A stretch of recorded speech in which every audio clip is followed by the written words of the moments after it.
So now what I'm going to be doing is putting a stator in that works from my YZ80. There's the YZ1 he bought. There's the one that was in the bike with all the cuts. That flywheel's good with that. That flywheel there, look at the numbers, 574, 80974 on the top, 80794 on the top. This is my flywheel. That is what he bought off eBay the other week. This is my flywheel. That's my stator there. It might have 4 years straight on the back. I know this one has, because it's newer. But I'll just get a quick picture. That's them there side by side. It looks brand new compared to mine. Anyway, we're going to fit this onto the bike and see if it sparks, so we can send that one back and get a refund, because it's definitely not sparking. And then the carb, this is his carb here, 4S10. This is my carb here, 4S01. Still 4S, still be the same. All I want to do is check the floats. That's his floats. You can see, look at how far the tabs bended down. I don't know if they're meant to be like that or not. Normally they're flat. So anyway, I want to be checking that with my carb, what works. Checking the needle jet in his carb. Checking the main jet. I think his is sure it's 290. Get the focus in, it says it on the bottom. It's 280 or 290 anyway. I think it's 290 there, you can see it better. We're checking what notch the needle's on. That one's the middle notch.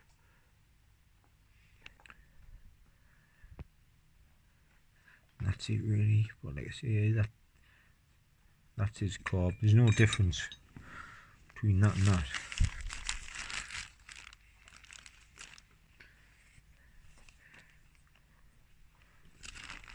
Exactly the same carbs.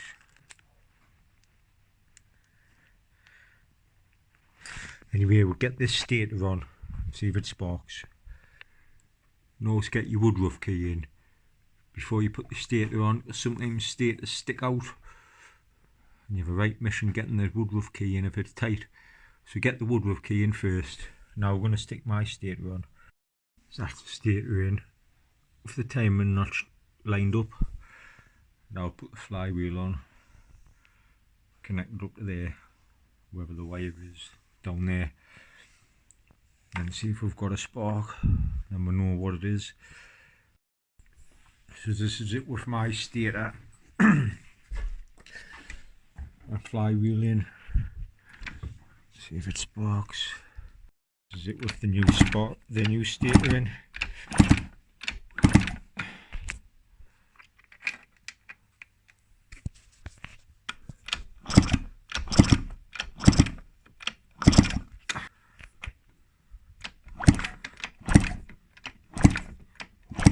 That's a mint spark.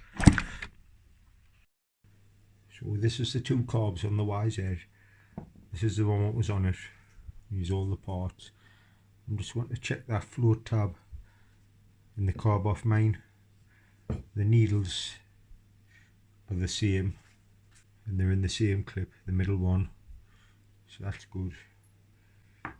So we'll get this bottom off this carb now. That's the screws out. Bottoms on tight. That's inside. Look at the float tab on that one. It's flat. What else I wanted to know is if there was a little clip on top of the needle jet, or clips over the top of the floats, but there isn't. Check that main jet's in, you might be able to see it. If you can see, just get this torch on because I couldn't see it with my eyes. But there, it's 300 this main jet. I'm sure the one that's in this carbs, you might be able to see it. If you see it, that one's a 290. So if it's had a 290 in, I'll put a 290 back into this carb. Just make sure we don't muddle nothing up. Just take the main jet off this. And the emulsion tube's just underneath on these. We'll pull it out. It's already attached. It's the main jet, look. You can see through it. That's what I was going to do. I was going to hold the carb up. You can see the pilot jet above it. There you can see the hole on the top one. On this one you'll see the light. So both jets is alright. Keep that there. I was going to say we'll pop the floats off, but that pin was slack anyway. So just pull that off. Pin down there.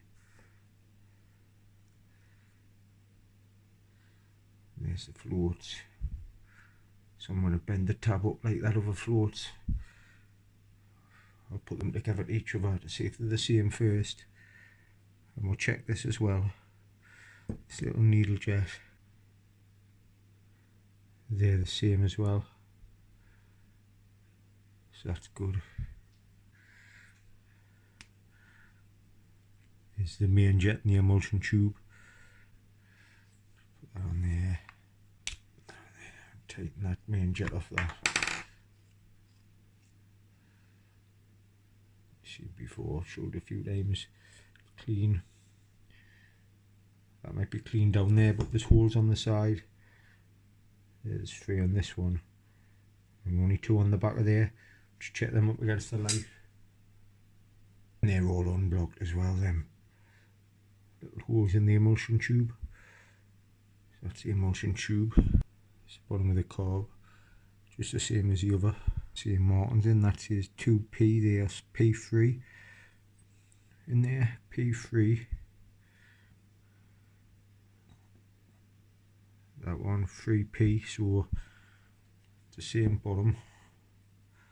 But I'm gonna take this out of the other carb. Well, it's already out actually, but to see that little, it's a little red washer at the bottom. I'm gonna put that into the other carb because it had a new one in the kit.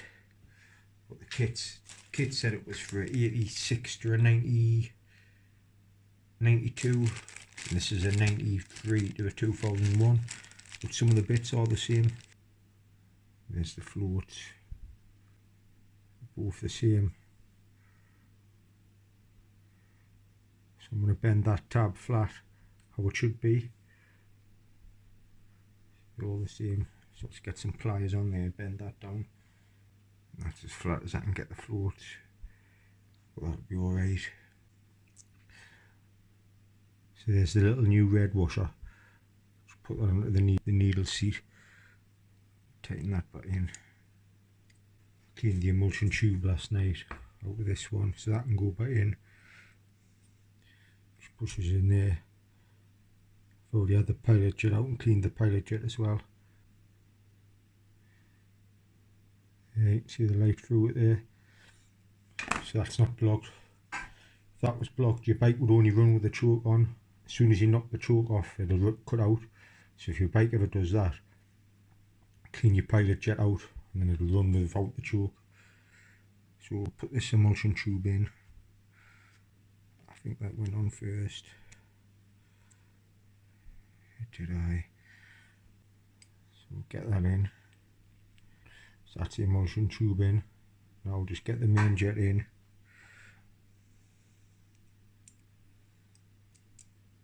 So just 6mm. Just tighten that up. Now we can get the float needle jet in.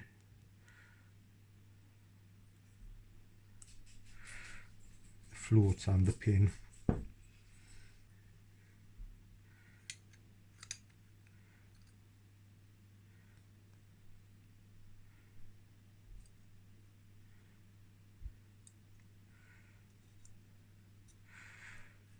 I'm going to nip this in. Wait, see, it isn't very tight there.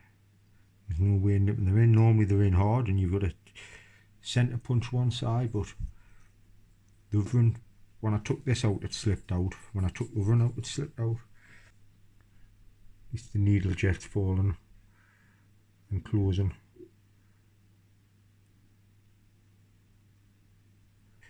Now if this gasket will fit that on as well, just push the new one into place.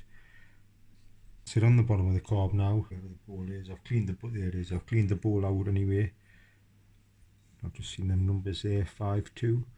See if this bowl's got 5.2 on mine. Mine just has 4.2 on. Oh, the yellow in mine, where it's been stood, it's got that varnishy smell of old petrol. Mine hasn't been started since since I rebuilt it, 2015, 2017, something like that.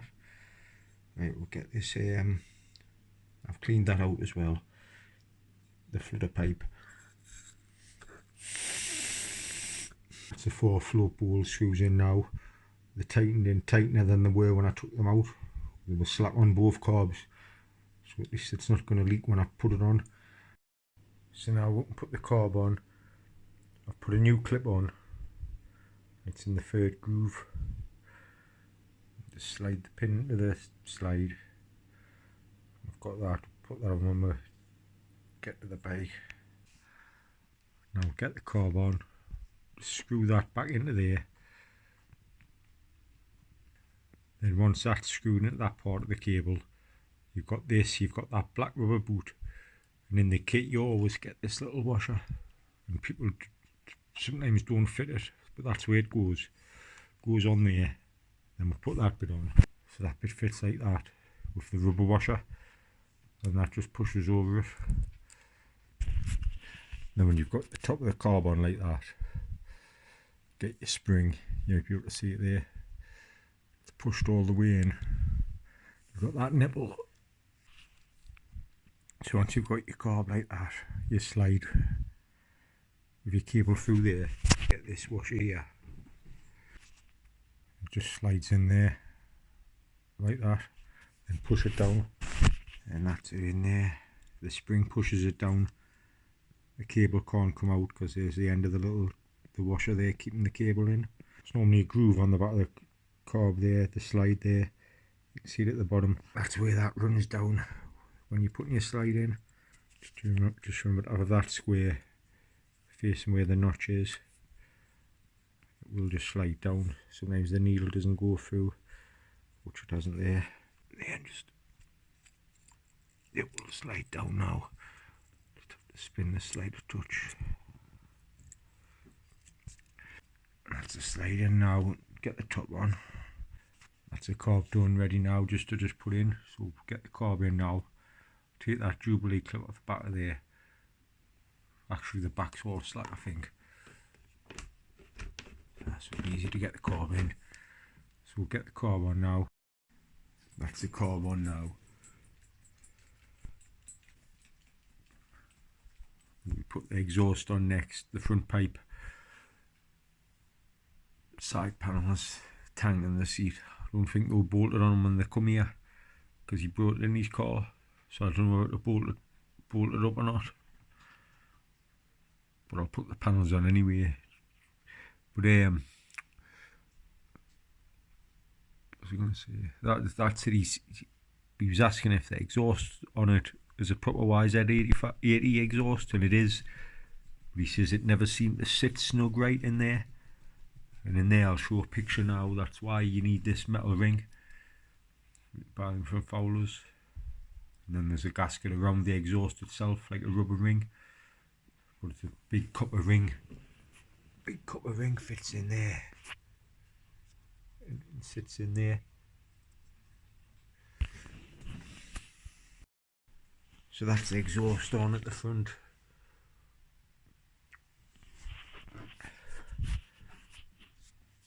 There isn't the proper mount there, what mounts it. You did see it was slack, but it's on tight now. I'm going to take this off tomorrow, and there's a mount behind this. I'm going to put a screw bowl through there, just so it tightens the exhaust up a bit. But it's all ready now for first start tomorrow.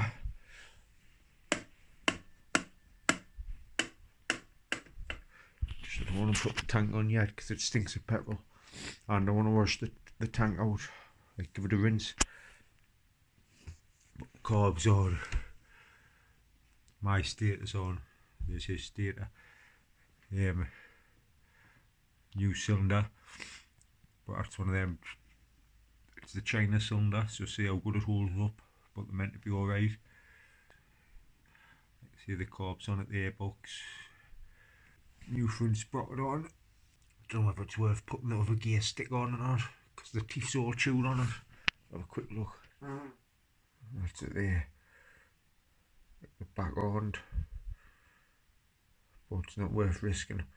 Even though this is aluminium, this will weigh down before that shaft does. I don't want to risk it, like. But I've had that on when I was building it up, fixing it, going through the gears.